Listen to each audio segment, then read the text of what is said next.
ოზურგეთის მუნიციპალიტეტის სოფელ დვაბზუს საჯარო სკოლის რეაბილიტაცია სახელმწიფო ბიუჯეტს სულ 5 მილიონი დაუჯდა 2025 წელს.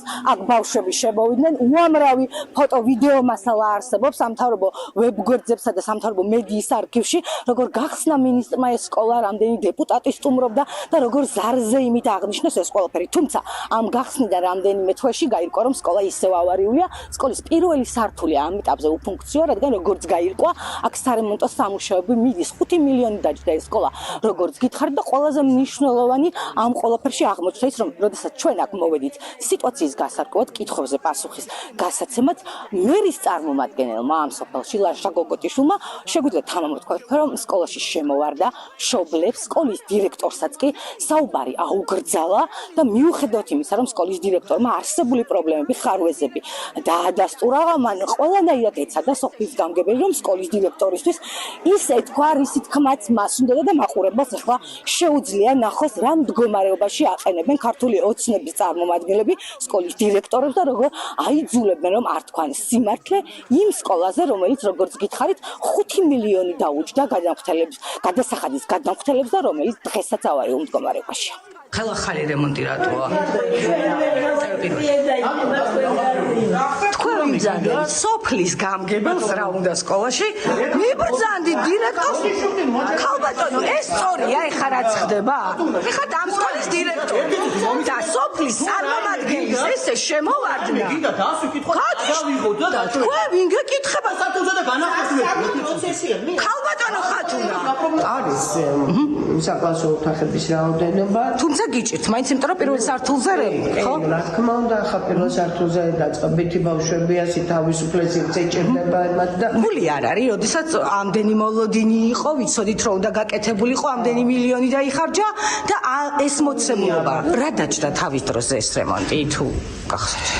მე ვიცი რომ 5 იყო შეფასებული. 5 მილიონი? აი ამ ეტაპისთვის რა აქვს? საბა კონტრაქტშენმა რა ვერ გააკეთა 5 მილიონში რა ხარვეზები დაჭდა? შეღების შემდეგ, როდესაც გამოშრა, ნუ ალაგ შენიშნეთ რომ არა იყოს სწორი ხარვეზები. არა, კუთხეები გადავნით. ხო, ზარები ნახეთ იქ რა, რამდენი?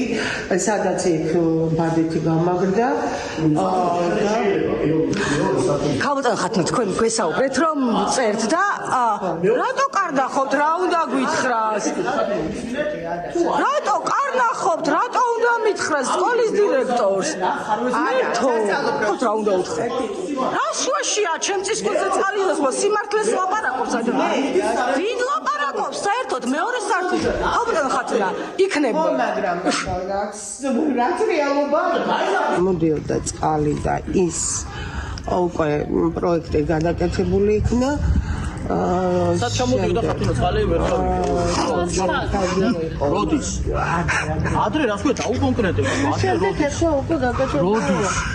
კარქილაში არა ერთი წუთი მეც მაინტერესებს წყალი როდის ჩამოვიდა არსებულ სახურებს ჩვენში?